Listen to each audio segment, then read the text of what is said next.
Hi, എല്ലാവർക്കും writers IASന്റെ പുതിയൊരു വീഡിയോയിലേക്ക് സ്വാഗതം. നമ്മൾ ഇന്നത്തെ ക്ലാസ്സിൽ ചർച്ച ചെയ്യാൻ പോകുന്നത് സുപ്രധാന നിയമങ്ങൾ എന്ന് പറയുന്ന PSCക്ക് ചോദിച്ചുകൊണ്ടിരിക്കുന്ന ഒരു പ്രധാനപ്പെട്ട ഭാഗമാണ് നമ്മൾ ഇന്നത്തെ ക്ലാസ്സിൽ ചർച്ച ചെയ്യുന്നത്. ഓക്കെ, ഈ സുപ്രധാന നിയമങ്ങളിനകത്തിൽ കുട്ടികളുടെ അവകാശങ്ങൾ എന്ന് പറയുന്ന ഒരു ഭാഗമാണ് ഈ ഒരു വീഡിയോയിൽ നമ്മൾ സംസാരിക്കാൻ പോകുന്നത്. ഓക്കെ, അപ്പൊ നമ്മൾ ഈ ഒരു ടോപ്പിക്കുമായിട്ട് ബന്ധപ്പെട്ട് പല സോഴ്സുകളിൽ നിന്നായിട്ട് മാക്സിമം നമ്മൾ വിവരങ്ങൾ ശേഖരിച്ചതിന് ശേഷമാണ് ഈ വീഡിയോ ചെയ്യുന്നത്. അപ്പൊ അതുകൊണ്ട് തന്നെ ഈ ഒരു വീഡിയോ കാണുന്നത് നിങ്ങൾക്ക് ഒരുപാട് പ്രയോജനം ചെയ്യുമെന്ന് വിശ്വസിക്കുന്നു, വ്യക്തിപരമായിട്ട് നമ്മൾ വിശ്വസിക്കുന്നു. അപ്പം അതുകൊണ്ട് തന്നെ എല്ലാവരും ഈ വീഡിയോ പൂർണ്ണമായിട്ടും കാണുക, കണ്ടതിന് ശേഷം നിങ്ങളുടെ അഭിപ്രായം നമ്മളോട് പറയുക. ഓക്കെ, മാക്സിമം നമ്മളെ സപ്പോർട്ട് ചെയ്യാം. ഓക്കെ, അപ്പൊ നമുക്ക് നേരെ വീഡിയോയിലേക്ക് കടക്കാം. ഓക്കെ, സുപ്രധാന നിയമങ്ങൾ. ഓക്കെ, അപ്പൊ നമ്മൾ നേരെ ടോപ്പിക്കിലേക്ക് പോവാണ്. കുട്ടികളുടെ അവകാശങ്ങൾ എന്ന ടോപ്പിക്കാണ്. ഓക്കെ, ആദ്യം നമുക്ക് മനസ്സിലാക്കേണ്ടത് ആരെയാണ് നമ്മുടെ രാജ്യത്ത് കുട്ടികൾ എന്ന് പറയുന്ന ഒരു വിഭാഗത്തിൽ പെടുത്തിയിരിക്കുന്നത് നമുക്ക് നോക്കാം. ഓക്കെ, അപ്പം ഇന്ത്യയില് 0 മുതൽ 18 വയസ്സ് വരെയുള്ളവരെയാണ് കുട്ടികൾ എന്ന് പറയുന്ന ഒരു കാറ്റഗറിയിൽ അല്ലെങ്കിൽ ഗണത്തിൽ പെടുത്തിയിരിക്കുന്നത്. 0 വയസ്സ് മുതൽ 18 വയസ്സ് വരെയുള്ള ആൾക്കാരെയാണ് നമ്മൾ എന്തെന്ന് പറയുന്നത്, കുട്ടികളെന്ന് ഇന്ത്യയിൽ പറയുന്നത്. ഓക്കെ, അങ്ങനെ അപ്പൊ നിങ്ങൾക്ക് മനസ്സിലായി ആരാണ് കുട്ടികൾ എന്നൊരു സംഭവം കിട്ടി അല്ലെ. ഇത്ര വയസ്സ് വരെയുള്ള ആ പ്രായത്തിൽ വരുന്ന ആൾക്കാരെയാണ്, 0 വയസ്സ് മുതൽ 18 വയസ്സ് വരെ ആ ഒരു ഗണത്തിൽ വരുന്ന ആൾക്കാരെയാണ് നമ്മളുടെ രാജ്യത്ത് നമ്മൾ കുട്ടികൾ എന്ന് വിശേഷിപ്പിക്കുന്നത്. ഓക്കെ, അപ്പൊ ഈ കുട്ടികളുടെ അവകാശങ്ങൾ സംരക്ഷിക്കണം. അപ്പം നമ്മൾ എല്ലാവർക്കും ഇന്ത്യയിൽ അവകാശങ്ങളുണ്ട് അല്ലെ എന്ന് പറയുന്നത്, കുട്ടികൾക്ക് അവരുടേതായ അവകാശങ്ങളുണ്ട്. ആ കുട്ടികളുടെ അവകാശങ്ങൾ സംരക്ഷിക്കുന്നതിന് വേണ്ടി ഇന്ത്യയിൽ രൂപം കൊണ്ട കമ്മീഷനാണ് ഏത്, ദേശീയ ബാലാവകാശ കമ്മീഷൻ അല്ലെങ്കിൽ NCPCR എന്ന് പറയും, national commission for protection of children's right. അതായത് കുട്ടികളുടെ അവകാശങ്ങൾ, ചിൽഡ്രന്റെ റൈറ്റ് സംരക്ഷിക്കുന്നതിന് വേണ്ടി ദേശീയ തലത്തിൽ രൂപം കൊണ്ട അല്ലെങ്കിൽ ഇന്ത്യയിൽ രൂപം കൊണ്ട കമ്മീഷനാണ് ദേശീയ ബാലാവകാശ കമ്മീഷൻ എന്ന് പറയുന്നത്. അപ്പോൾ കുട്ടികൾ എന്താണ് നമ്മൾ പറഞ്ഞു, കുട്ടികൾ എന്ന് പറയുന്നത് എന്താണ്, 0 വയസ്സ് മുതൽ 18 വയസ്സ് വരെ എന്ത് ചെയ്യും, ആ പ്രായത്തിൽ വരുന്ന ആ ഒരു ഏജ് ഗ്രൂപ്പിൽ വരുന്ന ആൾക്കാരാണ് നമ്മൾ എന്ന് പറയുന്നത് കുട്ടികൾ എന്ന് വിശേഷിപ്പിക്കുന്നത്. ആ കുട്ടികളുടെ അവകാശങ്ങൾക്ക് വേണ്ടിയിട്ട് സംരക്ഷിക്കുന്നതിന് വേണ്ടിയിട്ട്, ആ അവകാശങ്ങൾ അവർക്ക് സംരക്ഷിക്കപ്പെട്ടു പോണം എന്നതിന് വേണ്ടിയിട്ട് രൂപം കൊണ്ട കമ്മീഷനാണ് ദേശീയ ബാലാവകാശ കമ്മീഷൻ എന്ന് പറയുന്നത്. ഓക്കെ, അപ്പൊ ഈ കമ്മീഷന്റെ രൂപീകരണത്തിന് വേണ്ടി പാർലമെന്റ് നിയമം പാസാക്കിയത് 2005-ലാണ്. അങ്ങനെ ഒരു നിയമം നിലവിൽ വരുന്നു, അത് 2006-ലാണ്. ഓക്കെ, അപ്പം നമ്മള് ഒട്ടുമിക്ക ഈ ഒരു ഓർഗനൈസേഷനും അല്ല സ്ഥാപനങ്ങളെ കുറിച്ച് നമ്മൾ പഠിക്കുമ്പോൾ നമ്മൾ മനസ്സിലാക്കുന്ന ഒരു കാര്യമാണ്, ആ ഒരു സ്ഥാപനം രൂപീകരിക്കപ്പെടുന്നതിന് മുമ്പ് എന്താ ഗവൺമെന്റ് ചെയ്യുന്നത്, അതുമായിട്ട് ബന്ധപ്പെട്ട ഒരു നിയമം പാർലമെന്റിൽ കൊണ്ടുവരുന്നു, ആ നിയമം പാസ്സാക്കുന്നു. അങ്ങനെ ആ നിയമത്തിന്റെ അടിസ്ഥാനത്തിൽ ഒരു കമ്മീഷൻ രൂപവൽക്കരിക്കപ്പെടുന്നു, അല്ലെന്നുണ്ടെങ്കിൽ ഒരു ഓർഗനൈസേഷൻ സ്ഥാപിക്കപ്പെടുകയാണ്. ഇതാണല്ലോ അതിന്റെ ഒരു പ്രൊസീജിയർ എന്ന് പറയുന്നത്. അപ്പൊ ഇവിടെ അത് തന്നെയാണ് സംഭവിച്ചത്. അങ്ങനെ ഈ കുട്ടികളുടെ അവകാശങ്ങൾ സംരക്ഷിക്കണം എന്ന് പറയുന്ന ഒരു ആവശ്യം നമ്മുടെ രാജ്യത്ത് ഉന്നയിക്കപ്പെടുകയാണ്. അങ്ങനെ ആ ആവശ്യങ്ങൾ പൂർത്തീകരിക്കുന്നതിന് വേണ്ടി നമ്മുടെ പാർലമെന്റിൽ ഒരു നിയമം പാസ്സാക്കുന്നു. ആ നിയമം പാസ്സാക്കുന്നത് 2005-ലാണ്. ഓക്കെ, അങ്ങനെ 2005-ൽ നിയമം പാസ്സാക്കിയതിനു ശേഷം ആ നിയമം നിലവിൽ വരുന്നത് 2006-ലാണ്. അങ്ങനെ ഈ നിലവിൽ വന്ന നിയമത്തിന്റെ അടിസ്ഥാനത്തിലാണ് എന്ത് സംഭവിക്കുന്നത്, ഇന്ത്യയില് ദേശീയ ബാലാവകാശ കമ്മീഷൻ രൂപം കൊള്ളുന്നത്. ഓക്കെ, ഇത് നിലവിൽ വരുന്ന ഏത് വർഷമാണ്, 2007. അപ്പൊ 2005-ല് നിയമം വരുന്നു.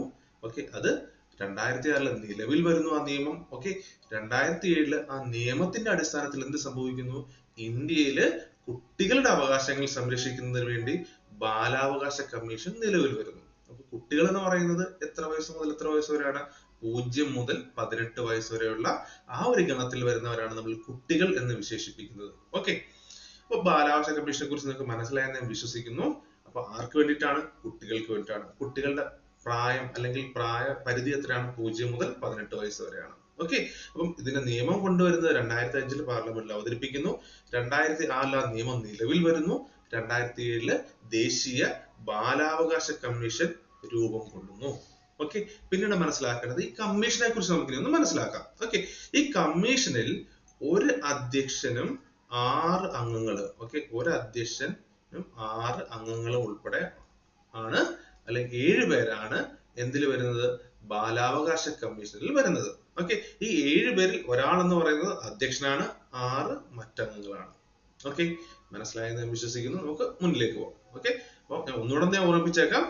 കുട്ടികൾ എന്ന് പറയുന്നത് 0 മുതൽ 18 വയസ്സ് വരെ പ്രായം പരിധിയിൽ വരുന്ന ആൾക്കാരാണ് നമ്മൾ കുട്ടികൾ എന്ന് പറയുന്നത്.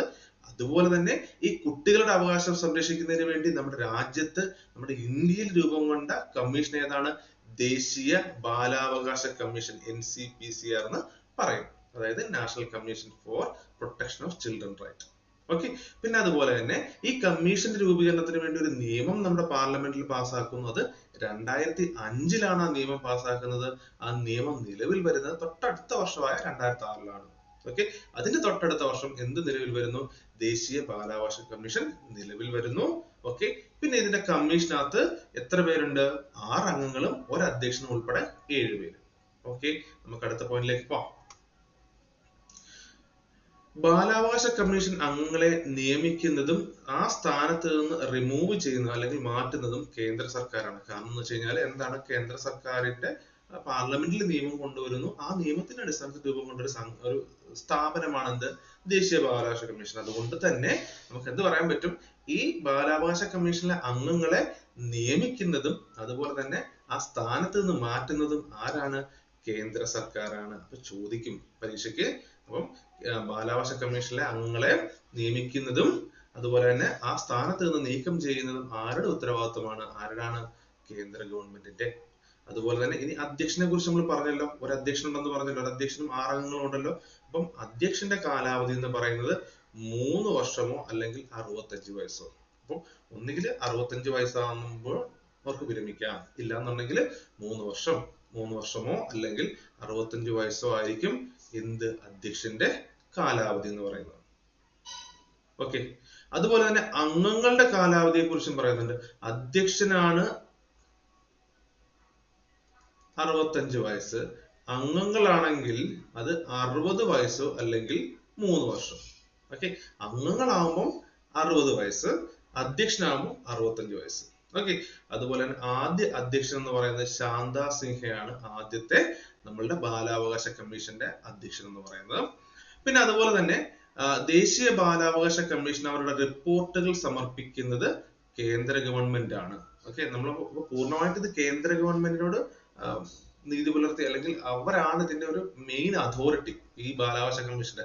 കാരണം അതിനകത്തിൽ അംഗങ്ങളെ നിയമിക്കുന്നതും അംഗങ്ങളെ റിമൂവ് ചെയ്യുന്നതും കേന്ദ്ര സർക്കാരാണ്. കൂടാതെ ഈ ബാലാവകാശ കമ്മീഷൻ അവരുടെ വാർഷിക റിപ്പോർട്ടുകൾ തയ്യാറാക്കുന്നതും അല്ലെങ്കിൽ എന്തെങ്കിലും സ്പെഷ്യൽ റിപ്പോർട്ടുകളും തയ്യാറാക്കിയിട്ട് സമർപ്പിക്കുന്ന ആരിലേക്കാണ്? ഈ കേന്ദ്ര ഗവൺമെന്റിലേക്കാണ് സമർപ്പിക്കുന്നത്. പിന്നെ ഒരു കാര്യം, അന്താരാഷ്ട്ര ശിശുദിനം നവംബർ 20 നമ്മുടെ ഇന്ത്യയിൽ അത് നവംബർ 14 അത് നമുക്ക് എല്ലാവർക്കും അറിയാം അല്ലെ?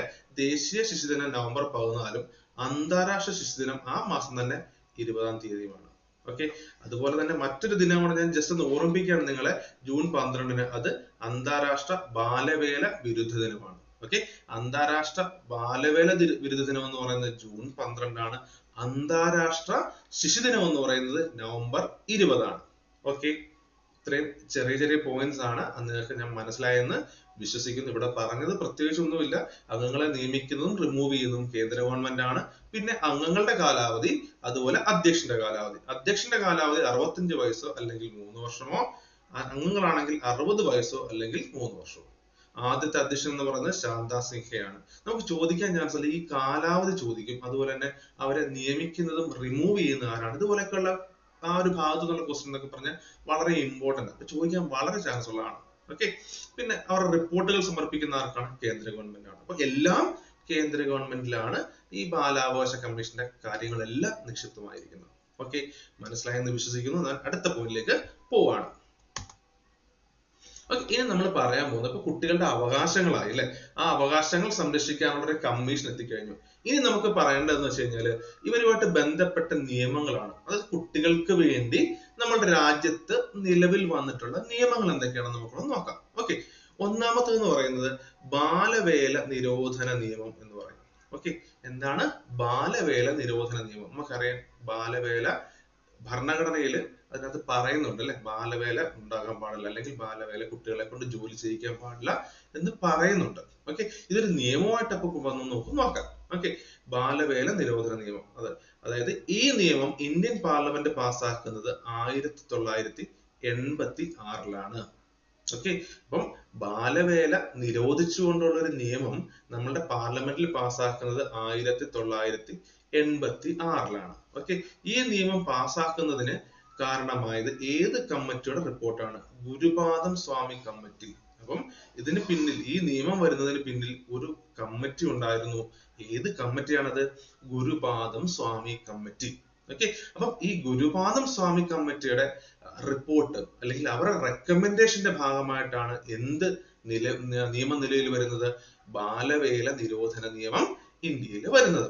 അതുപോലെ തന്നെ ബാലവേല നിരോധനത്തെ പറ്റി ഞാൻ പറഞ്ഞല്ലോ, അത് നമ്മുടെ കോൺസ്റ്റിറ്റ്യൂഷനകത്ത് പറയുന്നുണ്ട്, നമ്മുടെ ഭരണഘടനയിൽ അതിനെ കുറിച്ച് പറയുന്നുണ്ട്. അത് ഏത് അനുച്ഛേദമാണ്? അത് അനുച്ഛേദം 24 അല്ലെ? ആർട്ടിക്കിൾ 24 എന്തിനെ കുറിച്ച് പറയുന്നത്?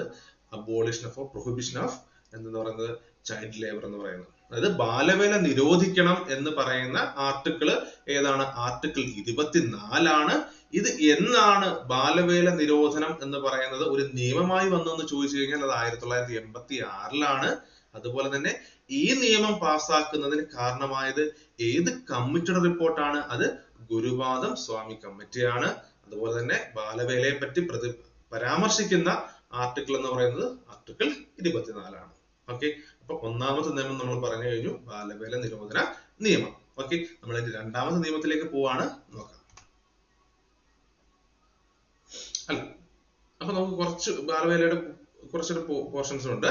ഇന്ത്യയിൽ ബാലവേല നിരോധനത്തിന് വേണ്ടി പ്രവർത്തിക്കുകയും സമാധാനത്തിനുള്ള നോബൽ സമ്മാനം ലഭിക്കുകയും ചെയ്ത വ്യക്തിയാണ് കൈലാഷ് സത്യാർത്ഥി എന്ന് പറയുന്നത്. ഓക്കെ, അപ്പൊ നമ്മൾ ബാലവേല നിരോധന നിയമത്തെ കുറിച്ച് പറഞ്ഞു.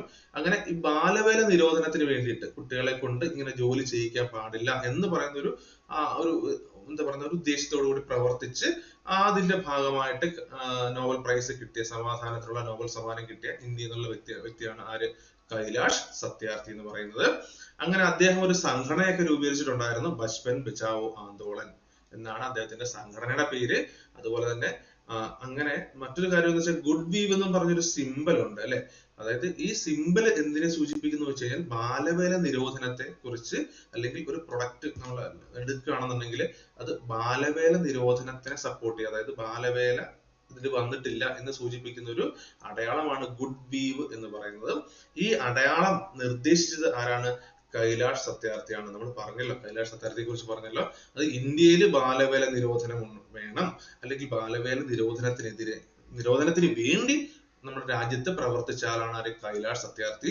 ആ ഒരു പ്രവർത്തനത്തിനെയൊക്കെ പരിഗണിച്ചുകൊണ്ട് അദ്ദേഹത്തിന് സമാധാനത്തിനുള്ള നോബൽ സമ്മാനമൊക്കെ ലഭിച്ചിട്ടുണ്ട്. ഓക്കെ, അതുപോലെ തന്നെ ആ കൈലാഷ് സത്യാർത്ഥി അദ്ദേഹം ഒരു സംഘടന രൂപീകരിച്ചിട്ടുണ്ടായിരുന്നു, ബച്പൻ ബച്ചാവോ ആന്തോളൻ. പിന്നെ അതുപോലെ തന്നെ ഈ ബാലവേല നിരോധനത്തെ സൂചിപ്പിക്കുന്ന അടയാളം ഏതെന്ന് ചോദിച്ചാൽ ഏതാണ്? ഗുഡ് വീവ് ആണ് അതിന്റെ അടയാളം എന്ന് പറയുന്നത്. ഈ അടയാളം നിർദ്ദേശിച്ച ആരാണ്? കൈലാഷ് സത്യാർത്ഥിയാണ്. ഓക്കെ, അതുപോലെ തന്നെ റഗ്മാർക്ക് എന്നാണ് പണ്ട് ഈ ഒരു സിമ്പൽ അറിയപ്പെട്ടിരുന്നത്. ഓക്കെ, ഇപ്പം ഇതിനെ നമ്മൾ ഗുഡ് വീവ് എന്ന് പറയുന്നു. നേരത്തെ റഗ്മാർക്ക് സിമ്പൽ, അതായത് ബാലവേല ഉപയോഗിച്ചിട്ടില്ലാത്ത വസ്തുക്കൾക്കുള്ള സിമ്പൽ ആയിരുന്നു റഗ്മാർക്ക് എന്ന് പറയുന്നത്. ഇന്ന് ആ റഗ്മാർക്ക് എന്ന് പറയുന്ന മാറിയിട്ട് പകരം ഗുഡ് വീവ് എന്ന് പറയുന്ന ഒരു സിമ്പലാണ് ഇപ്പൊ യൂസ് ചെയ്യുന്നത്. ഓക്കെ, ആ ഗുഡ് വീവ് എന്ന് പറയുന്ന സിമ്പൽ ആരാണ് ശുപാർശ ചെയ്തത് അല്ലെങ്കിൽ റെക്കമെൻഡ് ചെയ്യുന്നത്? അത് കൈലാഷ് സത്യാർത്ഥിയാണ്. ആരാണ് കൈലാഷ് സത്യാർത്ഥി എന്ന് ചോദിച്ചു കഴിഞ്ഞാൽ ഇന്ത്യയിൽ ബാലവേല നിരോധനത്തിന് വേണ്ടി അഹോരാത്രം പ്രയത്നിച്ച ആളും ആ സംഭാവനകൾ പരിഗണിച്ച് അദ്ദേഹത്തിന് സമാധാനത്തിലുള്ള നോബൽ സമ്മാനം ലഭിക്കുകയുണ്ടായി. ഓക്കെ, ഇത്രയാണ് നമുക്ക് ബാലവേല നിരോധനത്തെ കുറിച്ച് ഉള്ളത്. അപ്പൊ നമുക്ക് അടുത്ത പോയിന്റിലേക്ക് പോകാം. ഓക്കെ, ഇനി കുട്ടികളുടെ അവകാശങ്ങൾ സംരക്ഷിക്കുന്നതിന് വേണ്ടിയിട്ട് കൊണ്ടുവന്ന മറ്റൊരു നിയമത്തെ കുറിച്ച് നമുക്ക് പറയാം. അതാണ് എന്ത്? ശൈശവ വിവാഹ നിരോധന നിയമം എന്ന് പറയുന്നത്. ഓക്കെ, അത് ശൈശവ വിവാഹം നിരോധിക്കുന്നതിന് വേണ്ടിയുള്ള നിയമമാണ്.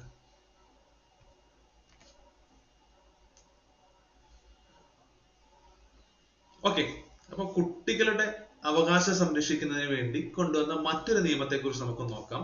അതാണ് എന്ത്? ശൈശവ വിവാഹ നിരോധന നിയമം എന്ന് പറയും. അതായത് കുട്ടികളുടെ ശൈശവ വിവാഹത്തെ, ബാല്യത്തിലുള്ള വിവാഹത്തെ എന്ത് ചെയ്യുക? നിരോധിക്കുക. അതിനുവേണ്ടി കൊണ്ടുവന്ന നിയമമാണ് ഏത്? ശൈശവ വിവാഹ നിരോധന നിയമം എന്ന് പറയുന്നത്. ഈ നിയമം പാർലമെന്റ് പാസ്സാക്കുന്നത് 2006-ലാണ്. ഓക്കെ, 2006-ലാണ്. പക്ഷേ യഥാർത്ഥത്തില് നമുക്കറിയാം, നമ്മൾ ഹിസ്റ്ററി ഒക്കെ പഠിച്ചിട്ടുള്ളതാണ് അല്ലെ, നമുക്ക് ശൈശവ വിവാഹം നിരോധിച്ചിട്ടുണ്ട് അല്ലെ. ശൈശവ വിവാഹം ഇതിനു മുമ്പ്, നമുക്ക് സ്വാതന്ത്ര്യം കിട്ടുന്നതിന് മുമ്പ് തന്നെ ഈ ശൈശവ വിവാഹം എന്ന് പറയുന്ന ഒരു കോൺസെപ്റ്റിനെ അന്നത്തെ ഗവൺമെന്റ് അല്ലെ, ബ്രിട്ടീഷ് ഗവൺമെന്റ് തന്നെ നിയമം മൂലം അതിനെ ശരിക്കും എന്ത് ചെയ്തതാണ്, നിരോധിച്ചതാണ്. ഓക്കെ, അങ്ങനെ അതായത് ശൈശവ വിവാഹം തടയുന്നതുമായിട്ട് ബന്ധപ്പെട്ട് അങ്ങനെ മുൻപ് വന്നിട്ടുള്ള ഒരു നിയമത്തെയാണ് നമ്മൾ ശാരദ ആക്ട് എന്ന് പറയുന്നത്. ഈ ശാരദ ആക്ട് 1929-ലാണ്. ഓക്കെ, അപ്പം ശരിക്കും ശൈശവ വിവാഹം നിരോധിക്കപ്പെടുന്നത് 1929-ലെ ശാരദ ആക്ട് എന്ന് പറയുന്ന ആ നിയമത്തിലൂടെയാണ് ശരിക്കും നിരോധിക്കപ്പെടുന്നത്. പിന്നീട് നമുക്ക് സ്വാതന്ത്ര്യത്തിന് ശേഷം പിന്നീട് പല മാറ്റങ്ങളൊക്കെ വന്ന് പൂർണ്ണമായിട്ടും ഈ ശൈശവ വിവാഹം കൊണ്ട് ഉണ്ടാകുന്ന വിപത്തുകൾ തടയുന്നതിന് വേണ്ടിയിട്ട്, അതായത് ശൈശവ വിവാഹം നേരത്തെ വരുന്നത് മൂലം നമുക്ക് ഒരുപാട് പ്രശ്നങ്ങളുണ്ട്. ഓക്കെ, അപ്പൊ ഈ പ്രശ്നങ്ങളെ എല്ലാം പരിഗണിച്ചതിന് ശേഷം നമ്മൾ ശരിക്കും 2006-ല് ശൈശവ വിവാഹ നിരോധന നിയമം നമ്മൾ കൊണ്ടുവരികയാണ്. ഇതിന് കുറെ റീസൺസ് ഒക്കെ പറയുന്നുണ്ട്. കാരണം എന്ന് വെച്ച് കഴിഞ്ഞാൽ കുട്ടികള് ഈ ചെറിയ പ്രായത്തിൽ വിവാഹം കഴിക്കുമ്പോൾ, ഗർഭം ധരിക്കുമ്പോൾ ഉണ്ടാകുന്ന പല ആരോഗ്യ പ്രശ്നങ്ങളും, പിന്നെ അവരുടെ മുന്നോട്ടുള്ള ജീവിതത്തെ എങ്ങനെ ബാധിക്കുന്നു, ഇങ്ങനെ ഒരുപാട് റീസൺസ് ഒക്കെ പറയുന്നുണ്ട്. അപ്പൊ ശരിക്കും 2006-ല് നമ്മളൊരു നിയമം കൊണ്ടുവരുന്നു, ശൈശവ വിവാഹ നിരോധന നിയമം നമ്മൾ കൊണ്ടുവന്നു. ഓക്കെ, ഈ നിയമപ്രകാരം ശരിക്കും കുട്ടികൾ എന്ന് പറയുന്ന ഗണത്തിൽപ്പെടുന്നത് 20 ബോയ്സ് ആണെന്നുണ്ടെങ്കിൽ 21 വയസ്സിന് താഴെയുള്ള കുട്ടികളെല്ലാം, 21 വയസ്സ് പ്രായത്തിൽ താഴെ വരുന്ന എല്ലാ ആൾക്കാരും കുട്ടികളാണെന്നാണ് ഈ ഒരു നിയമപ്രകാരം കണക്ക് കൂട്ടുന്നത്. അതായത് ഒരു ആൺകുട്ടിക്ക് വിവാഹം കഴിക്കാൻ 21 വയസ്സും അതൊരു ഗേൾ ആണെങ്കിൽ അതിന് 18 വയസ്സും. ഓക്കെ, ഇതാണ് ഈ നിയമപ്രകാരം വന്നിരിക്കുന്ന റൂൾ എന്ന് പറയുന്നത്. അപ്പം ശൈശവ വിവാഹം, അതായത് 21 വയസ്സിന് താഴെയുള്ള ആൺകുട്ടിയും 18 വയസ്സിന് താഴെയുള്ള പെൺകുട്ടിയുമാണ് വിവാഹം കഴിക്കുന്നുണ്ടെങ്കിൽ അത് എന്താണ്, ശൈശവ വിവാഹമാണ്. ഓക്കെ, അപ്പം ശരിക്കും ഈ ശൈശവ വിവാഹ നിരോധന നിയമപ്രകാരം 21 വയസ്സ് പൂർത്തിയാകണം ഒരു ആൺകുട്ടിക്ക്. അതുപോലെ തന്നെ പെൺകുട്ടിക്ക് എത്ര വയസ്സ് പൂർത്തിയാകണം, 18 വയസ്സ് പൂർത്തിയാകണം. ഓക്കെ, അങ്ങനെ ഈ ഒരു ഒരു ഏജ് നമുക്ക് എന്താ പറയുക, ആ ഒരു പ്രായത്തിൽ അല്ലാതെ വരുന്ന വിവാഹങ്ങളല്ല ശൈശവ വിവാഹം. ആ നിയമപ്രകാരം നമുക്ക് ശൈശവ വിവാഹത്തിനുണ്ടാകുന്ന ശിക്ഷ എന്ന് പറയുന്നത് 2 വർഷം കഠിന തടവ്. ഓക്കെ, 2 വർഷം കഠിന തടവായിരിക്കും എന്ത് വരുന്നത്, അതുപോലെ തന്നെ അല്ലെങ്കിൽ 1 ലക്ഷം രൂപ പിഴയും. അപ്പം ഏതെങ്കിലും ഒരു പുരുഷൻ ശൈശവ വിവാഹത്തിൽ ഏർപ്പെട്ട് കഴിഞ്ഞാൽ അയാൾക്ക് കൊടുക്കുന്ന ശിക്ഷയാണ് എന്തെന്ന് പറയുന്നത് 2 വർഷം കഠിന തടവോ അല്ലെങ്കിൽ 1 ലക്ഷം രൂപ പിഴയോ കൊടുക്കേണ്ടി വരും. അപ്പൊ ഇതാണ് ശൈശവ വിവാഹ നിരോധന നിയമം എന്ന് പറയുന്നത്. ശരിക്കും ശൈശവ വിവാഹത്തെ നിരോധിക്കുന്നതിന് വേണ്ടി 1929-ൽ ഒരു നിയമം കൊണ്ടുവന്നു. അതിന് നമ്മൾ ശാരദ ആക്ട് എന്നാണ് അറിയപ്പെട്ടിരുന്നത്. പിന്നീട് നമുക്ക് സ്വാതന്ത്ര്യം കിട്ടി കാലങ്ങൾക്ക് ശേഷം നമ്മളുടെ ഗവൺമെന്റ് 2006-ൽ ശൈശവ വിവാഹ നിരോധന നിയമം കൊണ്ടുവരുന്നു. അത് പാർലമെന്റ് പാസ്സാക്കുന്നു. അത് 2006-ലാണ്. ആ നിയമം അനുസരിച്ച് ആൺകുട്ടിക്ക് വിവാഹം കഴിക്കുന്നതിന് 21 വയസ്സ് പ്രായം ഉണ്ടായിരിക്കണം, പെൺകുട്ടിക്ക് 18 വയസ്സ് ഉണ്ടായിരിക്കണം. ഓക്കെ, ഈ 21 വയസ്സിന് താഴെ വരുന്ന 21 വയസ്സ് വരെ ആൺകുട്ടികൾ എന്ന് പറയുന്നത് കുട്ടികളായിട്ടാണ് കണക്കാക്കപ്പെടുന്നത്. അതുപോലെ 18 വയസ്സ് വരെ ഈ ഗേൾസ് എന്ന് പറയുന്നത് പെൺകുട്ടിയായിട്ടാണ് കണക്കാക്കുന്നത്. ഇത് 2 പ്രായവും പൂർത്തിയാകാത്ത പക്ഷം ഇവർക്ക് വിവാഹം കഴിക്കാൻ അവകാശമില്ല. ഈ 2 പ്രായം 21 വയസ്സും 18 വയസ്സും പൂർത്തിയാകാതെ വിവാഹം കഴിച്ചാൽ അത് ശൈശവ വിവാഹമായിട്ട് കണക്കാക്കപ്പെടുകയാണ്. ഓക്കെ, അങ്ങനെ ശൈശവ വിവാഹത്തിൽ ഏർപ്പെട്ട് കഴിഞ്ഞാൽ പുരുഷന് കിട്ടുന്ന ശിക്ഷ 2 വർഷം കഠിന തടവോ അല്ലെങ്കിൽ 1 ലക്ഷം രൂപ പിഴയോ ആയിരിക്കും. ഓക്കെ, ഇതാണ് എന്തെന്ന് പറയുന്നത് ശൈശവ വിവാഹ നിരോധന നിയമം എന്ന് പറയുന്നത്. ഓക്കെ, അടുത്തത് നിയമമാണ് വിദ്യാഭ്യാസ അവകാശ നിയമം. നമുക്ക് എല്ലാവർക്കും അറിയാം അല്ലെ, വിദ്യാഭ്യാസം എന്ന് പറയുന്നത് വളരെ പ്രധാനപ്പെട്ട ഒരു കാര്യമാണ്. അതുപോലെ തന്നെ നമ്മളുടെ ഒരു മൗലികമായ അവകാശമാണ് എന്ത്, വിദ്യാഭ്യാസം എന്ന് പറയുന്നത്. റൈറ്റ് ടു എഡ്യൂക്കേഷൻ അല്ലെ, റൈറ്റ് ടു എഡ്യൂക്കേഷൻ. നമുക്ക് വിദ്യാഭ്യാസം നേടുക അല്ലെ, വിദ്യാഭ്യാസം നമ്മൾ ആർജിക്കണം എന്നത് നമ്മളുടെ മൗലികമായ, ഏതൊരു വ്യക്തിയുടെയും മൗലികമായ ഒരു അവകാശമാണ് അല്ലെ. അപ്പൊ ആ അവകാശത്തെ ഊട്ടിയുറപ്പിക്കുന്നതിന് വേണ്ടി കൊണ്ടുവന്ന നിയമമാണ് എന്തെന്ന് പറയുന്നത് വിദ്യാഭ്യാസ അവകാശ നിയമം എന്ന് പറയുന്നത്, റൈറ്റ് ടു എഡ്യൂക്കേഷൻ ആക്ട് എന്ന് പറയുന്നത്. ഓക്കെ, അപ്പൊ ഈ നിയമം പാർലമെന്റ് പാസ്സാക്കുന്നത് 2009-ലാണ്. ആ ഇയർ ഒന്ന് കൃത്യമായിട്ട് നമ്മൾ പഠിച്ചു പോകണം. ഓക്കെ, അപ്പൊ ഇതിന്റെ പ്രൊവിഷൻസ് ഒക്കെ നമുക്ക് ഏകദേശം എല്ലാം അറിയാവുന്ന കാര്യങ്ങളൊക്കെ തന്നെ ആയിരിക്കും. പക്ഷെ നമുക്ക് കൺഫ്യൂഷൻ ഉണ്ടാകാൻ പോകുന്നത് അവിടുന്ന് ഇയർ ഒക്കെ ചോദിക്കുമ്പോഴായിരിക്കും നമുക്ക് ശരിക്കും പ്രശ്നം ഉണ്ടാകുന്നത്. അപ്പം വിദ്യാഭ്യാസ അവകാശ നിയമം പാർലമെന്റ് പാസ്സാക്കുന്നത് 2009 അത് നിലവിൽ വരുന്നത് തൊട്ടടുത്ത വർഷം ഏപ്രിൽ 1 നോക്കിയാൽ മതി. ഓക്കെ, അപ്പൊ വിദ്യാഭ്യാസ അവകാശം നമുക്ക് വിദ്യാഭ്യാസ അവകാശമാണ് എന്ന് എല്ലാവർക്കും അറിയാം അല്ലെ. അപ്പൊ അതൊരു നിയമമായിട്ട് കൊണ്ടുവരുന്നത് എന്നാണ് 2009 പാർലമെന്റ് പാസ്സാക്കുന്നത്. അത് നിയമമായിട്ട് നിലവിൽ വരുന്നത് തൊട്ടടുത്ത വർഷം ഏപ്രിൽ 1, അതായത് 2010 ഏപ്രിൽ 1. ഓക്കെ, വിദ്യാഭ്യാസം അവകാശം മൗലിക അവകാശമായി ഭരണഘടനയിൽ ഉൾക്കൊള്ളിക്കുന്നതിനുള്ള ഭേദഗതിയാണ് 2002 86 ഭേദഗതി. ശരിക്കും ഇതൊരു മൗലിക അവകാശമാക്കി മാറ്റുന്നത് 2002 86 ഭേദഗതിയിലൂടെയാണ്. വിദ്യാഭ്യാസമുള്ള അവകാശം എന്ന് പറയുന്നത് നമ്മുടെ മൗലിക അവകാശമായി മാറുന്നത്. ആ ഭേദഗതിയാണ് 86 ഭേദഗതി. അത് ഏത് വർഷമാണ്? 2002. ഓക്കെ, അതുപോലെ വിദ്യാഭ്യാസമുള്ള അവകാശം ആ നിയമം പാർലമെന്റ് പാസ്സാക്കുന്നത് 2009 വിദ്യാഭ്യാസ അവകാശ നിയമം ഇന്ത്യയിൽ നിലവിൽ വരുന്നത് 2010 ഏപ്രിൽ 1. ഓക്കെ, അപ്പൊ 2 നിയമങ്ങൾ പഠിച്ചു, 3 നിയമങ്ങളാണ് നമ്മൾ ഓൾറെഡി ആയി കഴിഞ്ഞു അല്ലെ. ബാല്യവേല നിരോധനം ആയി, ശൈശവവിവാഹം നിരോധിച്ചു, അതുപോലെ തന്നെ വിദ്യാഭ്യാസം അവകാശമാക്കുന്ന നിയമവും നമ്മൾ പഠിച്ചു അല്ലെ. നമുക്ക് അടുത്തതിലേക്ക് പോവാം. അടുത്താണ് പോക്സോ നിയമം എന്ന് പറയുന്നത്. ഓക്കെ, ഇത് വളരെ പ്രധാനപ്പെട്ട ഒരു നിയമമാണ്. എന്ത്? പോക്സോ നിയമം എന്ന് പറയുന്നത്. ഓക്കെ, അതായത് നമ്മൾ എന്തുകൊണ്ടും ഇപ്പൊ നമ്മള് ഇതിനെ കുറിച്ച് പഠിക്കുമ്പോൾ പോക്സോ നിയമത്തെ കുറിച്ച് നമ്മൾ മനസ്സിലാക്കേണ്ടത് ഇന്നത്തെ കാലത്ത് ഏറ്റവും റെലവന്റ് ആയിട്ടുള്ളത്. ഓക്കെ, നമ്മൾ PSC നമ്മൾ പഠിക്കുന്ന ആൾക്കാരോ അല്ലെങ്കിൽ നമ്മൾ ഒരു കോമ്പറ്റീറ്റീവ് എക്സാമിന് പഠിക്കുന്ന ആൾ മനസ്സിലാക്കുന്നതിലുപരി എല്ലാവരും നമ്മുടെ പൊതുജനങ്ങൾ കൃത്യമായിട്ട് അറിഞ്ഞിരിക്കേണ്ട ഒരു നിയമമാണ് പോക്സോ നിയമം എന്ന് പറയുന്നത്. ഓക്കെ, പോക്സോ ആക്ട് എന്ന് പറയുന്നതിനെ കുറിച്ച് നമ്മൾ എല്ലാ ആൾക്കാരും നമ്മൾ കുട്ടികളുടെ കാര്യം എടുത്താലും കുട്ടികളാണെങ്കിലും മുതിർന്നവരാണെങ്കിലും എല്ലാവരും കൃത്യമായിട്ട് ഇതിന്റെ പ്രൊവിഷൻസും എന്താ പറയുക ഇതിന്റെ നിയമത്തെക്കുറിച്ചും നിയമവശത്തെക്കുറിച്ചും വളരെ ആധികാരികമായി നമ്മൾ അറിഞ്ഞിരിക്കേണ്ടതാണ്. കാരണം ഇന്ന് നമ്മുടെ സമൂഹത്തിൽ നേരിടുന്ന ഏറ്റവും വലിയ വിപത്താണ് ഈ പോക്സോ നിയമപ്രകാരമുള്ള കുറ്റകൃത്യങ്ങൾ എന്ന് പറയുന്നത്. അപ്പൊ നമ്മള് പത്രം എടുത്ത് വായിച്ചു കഴിഞ്ഞാല്, നമ്മൾ പത്രം എടുത്ത് നോക്കുമ്പോഴോ അല്ലെന്നുണ്ടെങ്കിൽ നമ്മൾ ന്യൂസ് അല്ല ഓൺലൈനായിട്ട് വായിക്കുമ്പോ തന്നെ നമ്മള് ആഴ്ചയിൽ ഒരിക്കലും ഒരു പോക്സോ കേസ് വെച്ച് നമ്മൾ വായിക്കാറുണ്ട് അല്ലെ.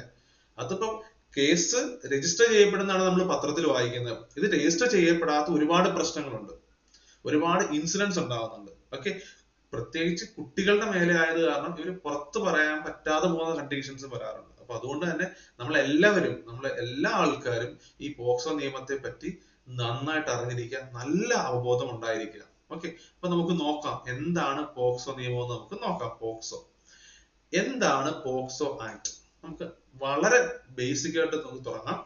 ഇന്ത്യയില് കുട്ടികൾക്ക് നേരെയുള്ള ലൈംഗിക അതിക്രമങ്ങൾ തടയുന്നതിന് വേണ്ടി ഇന്ത്യൻ പാർലമെന്റ് കൊണ്ടുവന്ന നിയമമാണ് എന്ത്? POCSO act. അതായത് ഇന്ത്യയില് കുട്ടികൾക്ക്, അപ്പൊ നമുക്കറിയാം ഇന്ത്യയിൽ കുട്ടികൾ എന്ന് പറയുമ്പോൾ ഏതാണ് അതിന്റെ ഒരു പ്രായപരിധി എന്ന് പറയുന്നത്? 0 വയസ്സ് മുതൽ 18 വയസ്സ് വരെ ആണല്ലോ നമ്മൾ പറഞ്ഞ കുട്ടികൾ എന്ന് പറയുന്നത്. അങ്ങനെ നമ്മൾ നോക്കുമ്പോൾ ഇന്ത്യയിൽ കുട്ടികൾക്ക് നേരെയുള്ള ലൈംഗിക അതിക്രമങ്ങൾ, ഈ ലൈംഗിക അതിക്രമം എന്ന് പറഞ്ഞാൽ ഞാൻ അണ്ടർലൈൻ ചെയ്യാണ്. കാരണം എന്ന് വെച്ച് കഴിഞ്ഞാൽ അതിന് കുറച്ച് ഡെഫിനേഷൻസ് ഉണ്ട്, അതിന് എന്തൊക്കെയാണ് ആ പരിധിയിൽ വരുന്നതെന്ന് കുറച്ച് ഡീറ്റെയിലിംഗ് ഉണ്ട്. അപ്പൊ അതുകൊണ്ടാണ് ഞാൻ ആ ഒരു ടേം ഒന്ന് അണ്ടർലൈൻ ചെയ്തത്. അപ്പം ഇന്ത്യയിൽ കുട്ടികൾക്ക് നേരെയുള്ള, അതായത് 0 വയസ്സ് മുതൽ 18 വയസ്സ് വരെയുള്ള പ്രായമുള്ള കുട്ടികൾക്ക് നേരെ ഉണ്ടാകുന്ന ലൈംഗിക അതിക്രമങ്ങൾ തടയുന്നതിന് വേണ്ടി ഇന്ത്യൻ പാർലമെന്റ് കൊണ്ടുവന്ന നിയമമാണ് പോക്സോ ആക്ട്. ഓക്കെ, കോൺസെപ്റ്റ് മനസ്സിലായെന്ന് വിശ്വസിക്കുന്നു. ഈ പോക്സോ എന്ന് പറയുന്നത് ഒരു ഷോർട്ട് ഫോം ആണ്, അതിന്റെ എക്സ്പാൻഷൻ ഉണ്ട്. നമുക്ക് എന്താ നോക്കാം. The protection of children from sexual offences act, അതാണ് പോക്സോ എന്ന് പറയുന്നത്. The protection of children from sexual offences act, അതാണ് പോക്സോയുടെ ഫുൾ ഫോം എന്ന് പറയുന്നത്. അപ്പൊ തന്നെ അതിനകത്ത് ഉണ്ട്, അത് വായിക്കുമ്പോൾ തന്നെ നമുക്ക് മനസ്സിലാവും എന്താണ് അതിൽ ഉദ്ദേശിച്ചിരിക്കുന്നത്. ഓക്കെ, പോക്സോ നിയമം പാർലമെന്റ് പാസ്സാക്കുന്നത് 2012 അത് നിലവിൽ വന്നത് 2012 നവംബർ 14. ഓക്കെ, പാർലമെന്റ് പാസ്സാക്കുന്നത് 2012 അത് നിലവിൽ വരുന്നത് എന്നാണ് 2012 നവംബർ 14. ഇത് ഓർത്തു വെക്കാൻ എളുപ്പമാർഗമുണ്ട്. ഇത് കുട്ടികൾക്ക് വേണ്ടിയിട്ടുള്ളതാണ്. അപ്പം ശിശുദിനത്തിലാണ് ഈ ഒരു നിയമം നിലവിൽ വന്നതെന്ന് ഓർക്കുക. അപ്പൊ ഇന്ത്യയിൽ ശിശുദിനം എന്ന് പറയുന്നത് നവംബർ 14. അപ്പൊ 2012 നവംബർ 14 ഒരു ശിശുദിനത്തിന് കുട്ടികൾക്ക് വേണ്ടിയുള്ള നിയമം ഇന്ത്യയിൽ കൊണ്ടുവരികയാണ്. ഓക്കെ, അങ്ങനെ ഓർത്തു വെക്കുക. ഓക്കെ, അതുപോലെ തന്നെ പോക്സോ ആക്ടിലെ ആകെ അധ്യായങ്ങളുടെ എണ്ണം 9 ആകെ സെക്ഷനുകൾ 46. അപ്പം അധ്യായങ്ങള് എത്ര ഉണ്ട്? 9 അധ്യായങ്ങളുണ്ട്. ആകെ 46 സെക്ഷൻസ് ആണ് പോക്സോ നിയമത്തിലുള്ളത്. ഓക്കെ, അപ്പൊ നമുക്ക് അടുത്ത പോയിന്റിലേക്ക് പോവാം. ഇനി ഞാൻ കുറച്ചു മുമ്പ് പറഞ്ഞു പോക്സോ കേസ് എന്ന് പറയുമ്പോൾ അതിനകത്ത് കുറെ കാര്യങ്ങൾ പറയുന്നുണ്ട്. ഓക്കെ, അത് എന്തൊക്കെയാണെന്ന് നമുക്ക് നോക്കാം. ഓക്കെ, ഇതെല്ലാവരും അറിഞ്ഞിരിക്കണം. ഈ പറയാൻ പോകുന്ന പ്രൊവിഷൻസ് പോക്സോ കേസിനകത്ത് എന്തൊക്കെ വരുന്നു എന്നുള്ളത് എല്ലാവരും അറിഞ്ഞിരിക്കേണ്ട കാര്യമാണ്. നമുക്ക് നോക്കാം. ഒന്ന്, കുട്ടികളെ ലൈംഗികമായി പീഡിപ്പിക്കൽ. അപ്പൊ ഇവിടെ കുട്ടികൾ എന്ന് പറയുന്നത് ആൺകുട്ടി എന്നില്ല, പെൺകുട്ടി എന്ന ഡിഫറൻസ് ഇല്ല. ആൺകുട്ടിയായാലും പെൺകുട്ടിയായാലും ഈ പോക്സോ കേസിന്റെ പരിധിയിൽ വരുന്ന ആൾക്കാരാണ്. അപ്പം കുട്ടികളെ ലൈംഗികമായി പീഡിപ്പിക്കൽ ഒന്നാമത്തെ പ്രൊവിഷൻ ആണത്, അല്ലെങ്കിൽ ഒന്നാമത്തെ കാര്യമാണ്. പോക്സോ കേസിനകത്ത് എന്തൊക്കെ വരും എന്നുള്ളതിനകത്ത് ഒന്നാമത്തെ കാര്യമാണ് കുട്ടികളെ ലൈംഗികമായിട്ട് പീഡിപ്പിക്കൽ. 2, പ്രകൃതി വിരുദ്ധ പീഡനം. ഓക്കെ, ഒന്നാമത്തത് പറഞ്ഞു. രണ്ടാമത്തത് പ്രകൃതി വിരുദ്ധ പീഡനം. മൂന്നാമത്തത് ലൈംഗിക വൈകൃതങ്ങൾക്കിരയാക്കുക. മൂന്നാമത്തെ പോയിന്റ് എന്ന് പറയുന്ന കുട്ടികളോട് ലൈംഗിക ചുവയോടെ സംസാരിക്കുക. അത് ഞാൻ പറഞ്ഞ കുട്ടികൾ എന്ന് പറയുന്നത് ഇവിടെ ബോയ്സ് ആകാം, ഗേൾസ് ആകാം. ഇപ്പൊ ബോയ്സിനോട് അത്തരത്തിൽ സംസാരിച്ചു കഴിഞ്ഞാൽ പോക്സോ കേസിൽ വരും, ഗേൾസിനോട് സംസാരിച്ചാലും പോക്സോ കേസിൽ വരും. അപ്പൊ കുട്ടികളോട് ലൈംഗിക ചുവയോടെ സംസാരിക്കുക. അതുപോലെ തന്നെ ലൈംഗികപരമായ ആംഗ്യങ്ങൾ കാണിക്കുക, അതും പോക്സോ കേസിന്റെ പരിധിയിലാണ് വരുന്നത്. അതുപോലെ തന്നെ കുട്ടികളുടെ നഗ്ന ചിത്രം പ്രദർശിപ്പിക്കുക, പ്രചരിപ്പിക്കുക, കാണുക, സൂക്ഷിക്കുക, ഇതും പോക്സോ കേസിന്റെ പരിധിയിൽ വരുന്നതാണ്. ഇവിടെ കുട്ടികൾ എന്ന് പറയുന്നത് ഗേൾസും ബോയ്സും ഉൾപ്പെടുന്നതാണ്. അത് ഗേൾസ് മാത്രമാണ് എന്ന് ഒരിക്കലുമില്ല. ഗേൾസും ബോയ്സും ഈ പോക്സോ കേസിൽ കുട്ടികൾ എന്ന് പറയുന്ന ആ ഒരു നിർവചനത്തിനുള്ളിൽ വരുന്നതാണ്. ഓക്കെ, നമുക്ക് അടുത്ത പോയിന്റിലേക്ക് പോകാം. ഓക്കെ, പിന്നെ നമ്മൾ പറഞ്ഞു 2012 നവംബർ 14 ഈ നിയമം നിലവിൽ വന്നു എന്ന് പറഞ്ഞു. പിന്നീട് 2019 ഈ നിയമം ഒന്ന് ഭേദഗതി ചെയ്തു. കാരണം ഒരു പക്ഷേ ഇതിനകത്തിലെ പ്രൊവിഷൻസിന്റെ ഒക്കെ ഒരു എന്താ പറയുന്ന ഒരു നിലനിൽപ്പ് എന്ന് പറയുന്നത് വളരെ കുറവായിരിക്കും, അല്ലെങ്കിൽ ഇതിന് കൊടുക്കുന്ന ശിക്ഷ വളരെ കുറവാണ് എന്നൊക്കെയുള്ള കണ്ടീഷൻ ആയതുകൊണ്ടാകാം ഇത് രണ്ടാമതൊന്നുകൂടെ ഭേദഗതി ചെയ്തു. ഓക്കെ, ഈ ഭേദഗതി രാജ്യസഭയിൽ അവതരിപ്പിച്ചത് സ്മൃതി ഇറാനിയാണ്. നമുക്കറിയാം, ഒരു നിയമം പാസ്സാക്കുമ്പോൾ അത് ലോകസഭയിലോ രാജ്യസഭയിലോ അവതരിപ്പിക്കാം. അങ്ങനെ ഈ പോക്സോ ആക്ട് നിലവിലുള്ള 2012 പോക്സോ ആക്ട് കുറച്ചും കൂടെ മാറ്റം വരുത്തണം എന്ന് പറഞ്ഞിട്ട് ആ ഒരു ഭേദഗതി രാജ്യസഭയിലാണ് അവതരിപ്പിക്കുന്നത്. രാജ്യസഭയിൽ അവതരിപ്പിച്ചത് സ്മൃതി ഇറാനിയാണ്. അന്നത്തെ കേന്ദ്ര വനിതാ ശിശുക്ഷേമ വകുപ്പ് മന്ത്രിയാണ് രാജ്യസഭയിൽ അവതരിപ്പിക്കുന്നത്. സ്മൃതി ഇറാനി ഈ ഭേദഗതി രാജ്യസഭയിൽ അവതരിപ്പിച്ചു. ഓക്കെ, എന്നാണ് രാജ്യസഭയിൽ പാസ്സാക്കിയത്? 2019 ജൂലൈ 24 രാജ്യസഭ ആ ഭേദഗതി പാസ്സാക്കുന്നു. ഓക്കെ, പിന്നീട് ഇതേ ഭേദഗതി ലോകസഭയിൽ അവതരിപ്പിച്ചത് വീരേന്ദ്രകുമാർ ആണ്. അദ്ദേഹം കേന്ദ്ര വനിതാ ശിശുക്ഷേമ സഹമന്ത്രിയാണ്. ഓക്കെ, അപ്പൊ ശിശുക്ഷേമ വകുപ്പ് മന്ത്രി സ്മൃതി ഇറാനി, സ്മൃതി ഇറാനി ഈ ഒരു ഭേദഗതി രാജ്യസഭയിൽ അവതരിപ്പിക്കുന്നു, രാജ്യസഭയിൽ പാസ്സാകുന്നു. പിന്നീട് ലോകസഭയിൽ അവതരിപ്പിക്കുന്ന ആരാണ്? വീരേന്ദ്രകുമാർ ആണ്. അത് അവതരിപ്പിക്കുന്നു, അദ്ദേഹം സഹമന്ത്രിയാണ് വീരേന്ദ്രകുമാർ. 2019 ഓഗസ്റ്റ് 1 ഇത് അവതരിപ്പിക്കുന്നു. ഓക്കെ, അതുപോലെ തന്നെ 2019 ഓഗസ്റ്റ് 5 ആയപ്പോഴേക്കും എന്തിന് ഭേദഗതി പ്രസിഡന്റിന്റെ അംഗീകാരം കിട്ടുന്നു. പ്രസിഡന്റ് ആരാ? രാംനാഥ് കോവിന്ദ് ആണ്. ഓക്കെ, രാംനാഥ് കോവിന്ദ് ഈ ഭേദഗതി അംഗീകരിക്കുന്നു. ഓക്കെ, ആ ഡേറ്റ് കൃത്യമായിട്ട് ഓർത്തിരിക്കുക. എന്നാണ് രാജ്യസഭ പാസ്സാക്കിയത്, എന്നാണ് ലോകസഭ അവതരിപ്പിക്കുന്നത്, എന്നാണ് പ്രസിഡന്റ് ഇത് സൈൻ ചെയ്യുന്നത്. ഓക്കെ, ആരൊക്കെ ആയിരുന്നു? രാജ്യസഭയിൽ സ്മൃതി ഇറാനി, ലോക്സഭയില് വീരേന്ദ്രകുമാർ.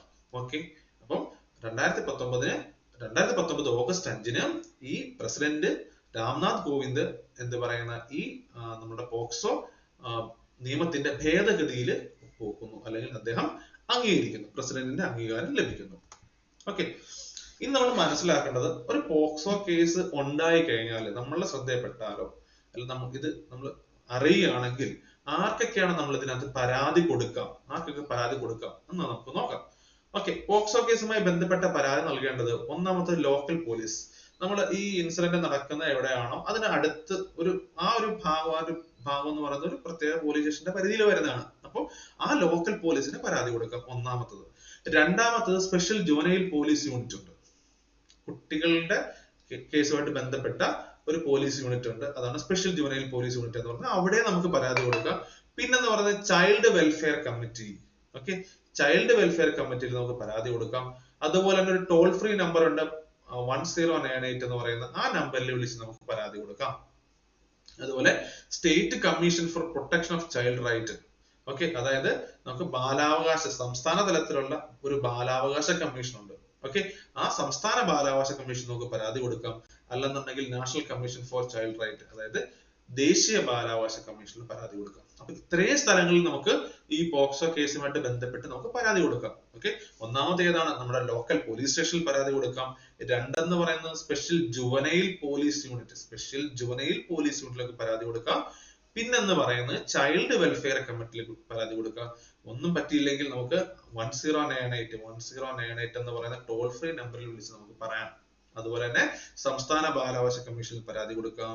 അല്ലെന്നുണ്ടെങ്കിൽ ദേശീയ ബാലാവകാശ കമ്മീഷനിൽ നമുക്ക് പരാതി കൊടുക്കാം. അപ്പൊ ഇത്രയും ആൾക്കാർക്ക് ഈ പോക്സോ കേസുമായിട്ട് ബന്ധപ്പെട്ട പരാതി നമുക്ക് സമർപ്പിക്കാവുന്നതാണ്. ഓക്കെ, നമുക്ക് അടുത്ത പോയിന്റിലേക്ക് പോവാം. ഓക്കെ, ഇനി നമുക്ക് ഇതിന്റെ ഒരു പ്രാക്ടിക്കൽ വശത്തെ കുറിച്ച് നോക്കാം. ഒരു പോക്സോ കുറ്റകൃത്യം കൃത്യസമയത്ത് റിപ്പോർട്ട് ചെയ്തില്ലെങ്കിൽ സംഭവിക്കുന്ന പ്രത്യാഘാതം എന്താണെന്ന് നമുക്ക് നോക്കാം. അപ്പൊ നമ്മൾ കാണുകയാണ്, നമ്മൾ അറിയുകയാണ്, നമ്മൾ കൃത്യമായിട്ട് റിപ്പോർട്ട് ചെയ്യണം. ഇനി ചെയ്തില്ലെങ്കിൽ എന്താണ് സംഭവിക്കാൻ പോകുന്നത് നമുക്ക് നോക്കാം. പോക്സോ കുറ്റകൃത്യം കൃത്യസമയത്ത് റിപ്പോർട്ട് ചെയ്യാത്ത പക്ഷം അതിന് ഉത്തരവാദിത്തപ്പെട്ടവർ എല്ലാവരും പ്രേരണാ കുറ്റത്തിന് പ്രതി ചേർക്കപ്പെടും. ഒന്നാമത്തത്. ഓക്കെ, അപ്പം ഇത് കൃത്യമായിട്ട് നമ്മൾ റിപ്പോർട്ട് ചെയ്യണം. റിപ്പോർട്ട് ചെയ്തില്ല എന്നുണ്ടെങ്കിൽ എന്താ സംഭവിക്കുന്നത്? എല്ലാവരും ഇതിനകത്ത് പ്രേരണ കുറ്റത്തിന് പ്രതി ചേർക്കപ്പെടും. അതുപോലെ തന്നെ പോക്സോ നിയമപ്രകാരം ബാധിക്കപ്പെട്ട കുട്ടിയുടെ മൊഴി ഏത് റാങ്കിന് മുകളിലുള്ള ഉദ്യോഗസ്ഥനാണ് രേഖപ്പെടുത്താൻ സാധിക്കുന്നത്? ഇപ്പൊ പോക്സോ കേസിൽ, ഉദാഹരണം ഒരു പോക്സോ കേസിൽ ഒരു ഇൻസിഡന്റ്, ഒരു കുട്ടിക്ക് ഒരു പ്രശ്നം ഉണ്ടാവുന്നു.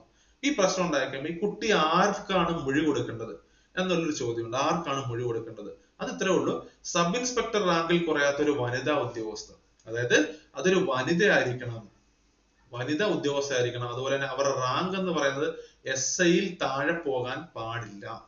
ഓക്കെ, അപ്പം ഒന്നാമത്തെ കാര്യം എന്ന് വെച്ച് കഴിഞ്ഞാൽ ഇത് കൃത്യമായിട്ട് റിപ്പോർട്ട് ചെയ്യണം. റിപ്പോർട്ട് ചെയ്യാത്ത പക്ഷം ഇത് പ്രേരണാ കുറ്റത്തിന് കേസെടുക്കാം. അതിനകത്ത് ഉത്തരവാദിത്തപ്പെട്ടവർ, ഇപ്പം നമ്മളുടെ ഒരു ഫാമിലിയിൽ ഒരു പ്രശ്നം നടക്കുന്ന ഒരു കുട്ടിക്ക് ഒരു എന്താ പറയുന്ന ഒരു പോക്സോ ഒരു അനുഭവം ഉണ്ടാകുന്നു. അനുഭവം ഉണ്ടായി കഴിയുമ്പോൾ ഇപ്പൊ ഇത് മറ്റൊരാളാണ്, ഇത് കൃത്യസമയത്ത് റിപ്പോർട്ട് ചെയ്യാൻ പറ്റുന്നില്ല എന്നൊരു കണ്ടീഷൻ വരുമ്പോ ആ ഫാമിലിയിൽ ഇതുമായിട്ട് ബന്ധപ്പെട്ടിരിക്കുന്ന ആൾക്കാരെല്ലാം എന്ത് ചെയ്യും?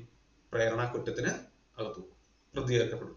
പിന്നെ ഒരു കാര്യം എന്ന് വെച്ച് കഴിഞ്ഞാൽ, അതുപോലെ തന്നെ ഈ കുട്ടിക്ക് ഒരു ഇൻസിഡന്റ് ഉണ്ടായി ജീവിതത്തിൽ, ഇങ്ങനെ ഒരു പോക്സോ ആയിട്ട് ബന്ധപ്പെട്ട ഒരു അനുഭവം ഉണ്ടായി കഴിയുമ്പോൾ ഈ ഇതിന്റെ മൊഴി കൊടുക്കേണ്ടത് ആർക്കാണെന്ന് ചോദിച്ചാൽ ഒരു വനിതാ പോലീസ് ഉദ്യോഗസ്ഥക്കാണ് കൊടുക്കേണ്ടത്, മൊഴി കൊടുക്കേണ്ടത്. ആ ഉദ്യോഗസ്ഥരുടെ റാങ്ക് എന്ന് പറയുന്നത് SI എന്ന് പറയുന്ന റാങ്കിനേക്കാൾ താഴെ പോകാൻ പാടില്ല. പിന്നെ അതുപോലെ തന്നെ മൊഴി എടുക്കുമ്പോൾ ഈ ഉദ്യോഗസ്ഥ ഒരിക്കലും യൂണിഫോം പാടില്ല. ഓക്കെ, യൂണിഫോമിൽ വരാൻ പാടില്ല. പിന്നെ അടുത്ത പ്രൊവിഷൻ എന്ന് വെച്ചാൽ പോക്സോ കേസുമായി ബന്ധപ്പെട്ട കുട്ടിയുടെ മൊഴി എത്ര ദിവസത്തിനുള്ളിൽ രേഖപ്പെടുത്തണം? അത് 30 ദിവസത്തിനുള്ളിൽ. ഓക്കെ, ഇപ്പം ഇൻസിഡന്റ് ഉണ്ടായി കഴിഞ്ഞാൽ ഈ കുട്ടിയുടെ മൊഴി പോലീസ് ഉദ്യോഗസ്ഥൻ ഏകദേശം 30 ദിവസത്തിനുള്ളിൽ രേഖപ്പെടുത്തേണ്ടതാണ്. ഓക്കെ, അടുത്ത പോയിന്റിലേക്ക് നമുക്ക് പോവാം. അതുപോലെ തന്നെ പ്രസ്തുത പ്രതികളെ വിചാരണ ചെയ്യുന്ന കോടതി ഏതാണ്? ഓക്കെ, ഈ പോക്സോ കേസുമായിട്ട് ബന്ധപ്പെട്ടിട്ടുള്ള ഈ കേസുകൾ വിചാരണ ചെയ്യുന്നത് ജില്ലാ ജഡ്ജ് അധ്യക്ഷനായ പ്രത്യേക പോക്സോ കോടതിയാണ്. ഓക്കെ, പ്രത്യേക പോക്സോ കോടതി. നമ്മൾ പത്രമൊക്കെ വായിക്കുമ്പോൾ നമുക്ക് അറിയാൻ പറ്റി, പോക്സോ കേസുമായിട്ട് ബന്ധപ്പെട്ട ഒരു വിധി വന്നതിന് ശേഷം പ്രത്യേക പോക്സോ കോടതി ആ വിധി പ്രസ്താവിച്ചു എന്നായിരിക്കും നമ്മൾ വാർത്ത വരുന്നത്. അപ്പം ഈ വിചാരണ നടക്കുന്ന എവിടെയാണ്? ജില്ലാ ജഡ്ജ് അധ്യക്ഷനായ പ്രത്യേക പോക്സോ കോടതിയാണ് ഇതിന്റെ വിചാരണകളും അല്ലെങ്കിൽ ഈ കേസുമായിട്ട് ബന്ധപ്പെട്ട പ്രതികളുടെ വിചാരണയും ഒക്കെ നടക്കുന്നത്. ഓക്കെ, അതുപോലെ തന്നെ പോക്സോ നിയമപ്രകാരം കോടതി പ്രസ്തുത കുറ്റവിചാരണ എത്ര നാൾക്കകം പൂർത്തിയാക്കണം? 1 വർഷം. അപ്പൊ നമ്മൾ 2 ഡേറ്റ് പഠിച്ചു. ഒന്നെന്ന് പറയുന്നത് ഈ മൊഴി എടുക്കുന്നത്, പോക്സോ കേസുമായിട്ട് ബന്ധപ്പെട്ട് ആ കുട്ടിയുടെ മൊഴി എടുക്കുന്നത് 30 ദിവസത്തിനുള്ളിൽ മൊഴിയെടുക്കണം. അതുപോലെ തന്നെ 1 വർഷത്തിനുള്ളിൽ ഈ കേസ് പൂർണ്ണമായിട്ടും തീർപ്പാക്കണം. ഓക്കെ, ഈ കുറ്റവിചാരണ നടത്തി വിധി വരണം. അത് 1 വർഷത്തിനുള്ളിൽ കൃത്യമായിട്ട് ആ വിധി വന്നിരിക്കണം. ഓക്കെ, അതുപോലെ തന്നെ പോക്സോ ആക്ട് സെക്ഷൻ 4(3) പ്രതിപാദിക്കുന്നത് എന്താണ്? ഓക്കെ, അതെന്താന്ന് ചോദിച്ചാൽ പ്രതിയിൽ നിന്നും പിഴ ഈടാക്കുകയും പ്രസ്തുത തുക ഇരയായ കുട്ടിയുടെ ചികിത്സാ ചെലവുകൾക്കും പുനരധിവാസത്തിനും അനുവദിക്കുന്നതാണ്. സെക്ഷൻ 4(3). ഓക്കെ, പോക്സോ ആക്ടിലെ സെക്ഷൻ 3 പറയുന്നത് വെച്ച് കഴിഞ്ഞാൽ ഇത്രേ ഉള്ളൂ, ഈ പ്രതിയിൽ നിന്ന് പിഴ ഈടാക്കുക, ഈ ഈടാക്കുന്ന പൈസ ഈ വിക്ടിമിന് കൊടുക്കുക, അവരുടെ പുനരധിവാസത്തിനും അവർക്ക് ഈ ചികിത്സാ ചെലവുകൾ ഇതെല്ലാം വഹിക്കാൻ വേണ്ടിയിട്ട് ഈ പണം കൊടുക്കുക എന്നാണ് പോക്സോ ആക്ട് സെക്ഷൻ 4(3) പറയുന്നത്. ഓക്കെ, അടുത്ത പോയിന്റിലേക്ക് പോവാം.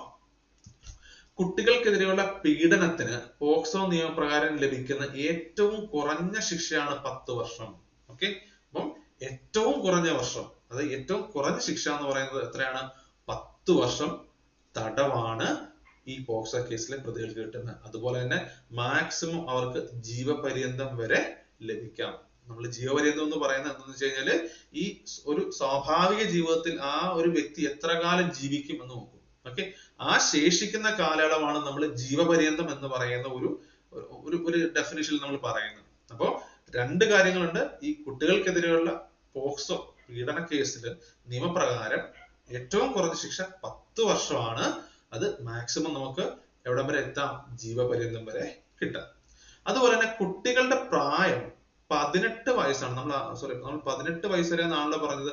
ഇത് ഇനി കുട്ടികളുടെ പ്രായം, അതായത് ഈ ഇരയാകുന്ന കുട്ടികളുടെ പ്രായം 16 വയസ്സിന് താഴെയാണെങ്കിൽ ഏറ്റവും കുറഞ്ഞ ശിക്ഷ എന്ന് പറയുന്നത് 20 വർഷം തടവാണ്. ഓക്കെ, 16 വയസ്സിന് താഴെ പ്രായമുള്ള കുട്ടിക്കാണ് ഇതുപോലെ പോക്സോ കേസില് ബുദ്ധിമുട്ടുണ്ടാകുന്നുണ്ടെങ്കിൽ ആ കേസിൽ വിധി വരുമ്പോൾ ആ വ്യക്തിക്ക്, കുറ്റവാളി ആരാണോ അവർക്ക് 20 വർഷം ഏറ്റവും കുറഞ്ഞ തടവ് കിട്ടും. ഓക്കെ, ഇല്ലാന്നുണ്ടെങ്കിൽ വധശിക്ഷ വരെ ലഭിക്കാവുന്ന കുറ്റമാണ്. ഓക്കെ, ഇതാണ് കുറ്റം അല്ലെങ്കിൽ ശിക്ഷാ രീതി എന്തൊക്കെയാണെന്നാണ് ഇപ്പൊ പറഞ്ഞത്. ഓക്കെ ഓക്കെ, അപ്പൊ ഇത്രയും നിങ്ങൾക്ക് മനസ്സിലായെന്ന് വിശ്വസിക്കും. നമുക്ക് അടുത്ത പോയിന്റിലേക്ക് പോകാം. ഓക്കെ, അടുത്ത പോക്സോ ആക്ടിന്റെ ഒരു പരിധിയിൽ വരുന്ന ഒരു കാര്യമാണ് അഗ്രവേറ്റഡ് പെനട്രേറ്റീവ് സെക്ഷൽ അസോൾട്ട് എന്ന് പറയുന്നത്. എന്താണ് അഗ്രവേറ്റഡ് പെനട്രേറ്റീവ് സെക്ഷൽ അസോൾട്ട്? ഇത് പോക്സോ കേസിന്റെ ഒരു ഭാഗമായിട്ട് വരുന്ന കാര്യമാണ്. എന്താണ് നമുക്ക് നോക്കാം. ഓക്കെ, ഇത്രേ ഉള്ളൂ.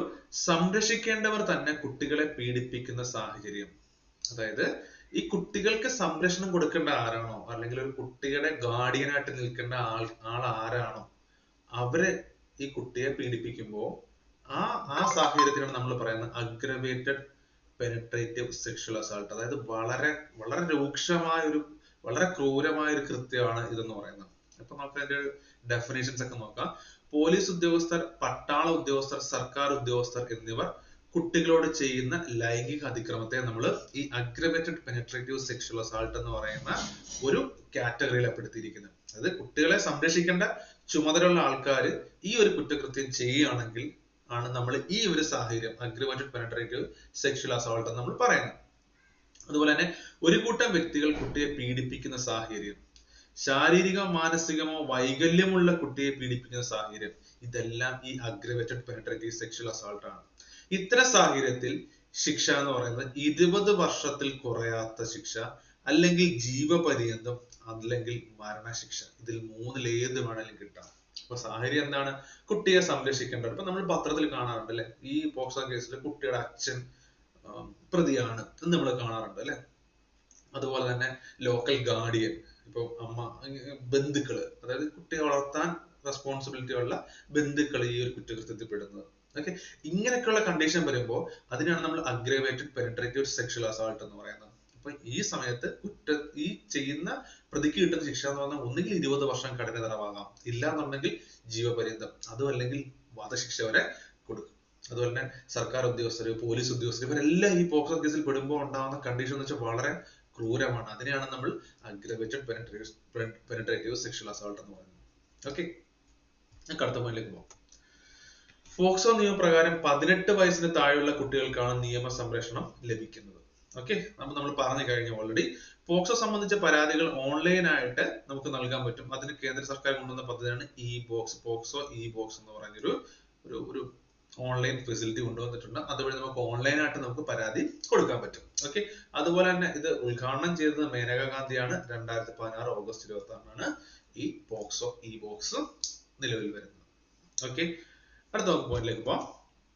അടുത്ത ആക്ട് ആണ് ജുവനൈൽ ജസ്റ്റിസ് ആക്ട്. ഓക്കെ, നമ്മൾ ജുവനൈൽ കേട്ടിട്ടുണ്ട് അല്ലെ. കുട്ടികൾ കുറ്റം ചെയ്യുമ്പോൾ അവരെ എന്ത് ചെയ്യുക, അവർക്ക് അതിന് ശിക്ഷ കൊടുക്കുന്ന ആ ഒരു രീതിയാണല്ലോ, അല്ലെങ്കിൽ അതുമായിട്ട് ബന്ധപ്പെട്ട സ്ഥാപനമാണല്ലോ.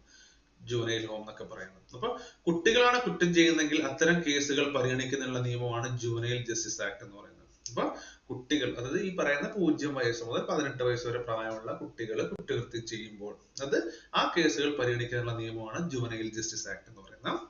ഈ നിയമം പാസ്സാക്കുന്നത് 2015 നിലവിൽ വരുന്നത് 2016. Okay, 2015-16 juvenile justice act. Okay, അത് കുട്ടികൾ കുറ്റം ചെയ്യുന്ന ആണെങ്കിൽ അത്തരം കേസുകൾ പരിഗണിക്കുന്നതിന്. അതുപോലെ ചൈൽഡ് ലൈൻ. ഓക്കെ, എന്താണ് ചൈൽഡ് ലൈൻ നോക്കാം. കുട്ടികളുടെ അവകാശങ്ങൾക്ക് വേണ്ടി പ്രവർത്തിക്കുന്ന ഒരു സംഘടനാ സംവിധാനമാണ് ചൈൽഡ് ലൈൻ എന്ന് പറയുന്നത്. ഓക്കെ, ഇതൊരു ഓർഗനൈസേഷൻ ആണ്. എന്തിനു വേണ്ടിയിട്ടാണ്? കുട്ടികളുടെ അവകാശങ്ങൾ സംരക്ഷിക്കുന്നതിന് വേണ്ടിയിട്ടാണ് ഈ ഒരു സംഘടനാ സംവിധാനം. 1996 ഈ സംഘടന രൂപീകരിക്കപ്പെടുന്നത്. ചൈൽഡ് ലൈനിന്റെ ഒരു ഹെൽപ്പ് ലൈൻ നമ്പറാണ് 1098. ഓക്കെ, അപ്പം 1996 കുട്ടികളുടെ അവകാശങ്ങൾക്ക് വേണ്ടി രൂപീകരിക്കപ്പെട്ട ഒരു സംഘടനാ സംവിധാനമാണ് എന്തെന്ന് പറയുന്നത്, ചൈൽഡ് ലൈൻ എന്ന് പറയുന്നത്. ഇവർ അതിന്റെ ഹെൽപ്പ് ലൈൻ നമ്പറെ കൊടുത്തിട്ടുണ്ട് 1098. ഇപ്പൊ നമ്മൾ കുറച്ചു മുമ്പ് പറഞ്ഞ പോക്സോ കേസ് നമുക്ക് ഹെൽപ്പ് ലൈൻ നമുക്ക് വിളിച്ചറിയിക്കാന്ന് പറഞ്ഞാൽ ആ ഹെൽപ്പ് ലൈൻ നമ്പറാണ് 1098 എന്ന് പറയുന്നത്. ഓക്കെ, 96 വരുന്നത്. ഈ അതുപോലെ തന്നെ കുട്ടികളുടെ അവകാശങ്ങൾക്ക് വേണ്ടിയുള്ള സംഘടനാ സംവിധാനമാണ് ചൈൽഡ് ലൈൻ എന്ന് പറയുന്നത്. ഓക്കെ, അപ്പൊ നമ്മള് ഈ ഇന്നത്തെ ക്ലാസ്സില് കുട്ടികളുടെ അവകാശങ്ങൾ സംരക്ഷിക്കാനുള്ള നിയമങ്ങൾ ഇതെല്ലാം നമ്മൾ അത്യാവശ്യം വിശദമായിട്ട് പറഞ്ഞു കഴിഞ്ഞു. അപ്പൊ എല്ലാവരും ഈ വീഡിയോ നന്നായിട്ടൊന്ന് റീവാച്ച് ഒക്കെ ചെയ്ത് പഠിക്കുക. ഓക്കെ, അപ്പൊ ഈ വീഡിയോയെ കുറിച്ചുള്ള നിങ്ങളുടെ അഭിപ്രായങ്ങൾ ഞങ്ങളോട് നിങ്ങൾക്ക് നേരിട്ട് പറയാവുന്നതാണ്. കമന്റ് ആയിട്ട് എഴുതുക. എല്ലാവരും സപ്പോർട്ട് ചെയ്യുക. അപ്പോൾ thank you for watching this video. Thank you.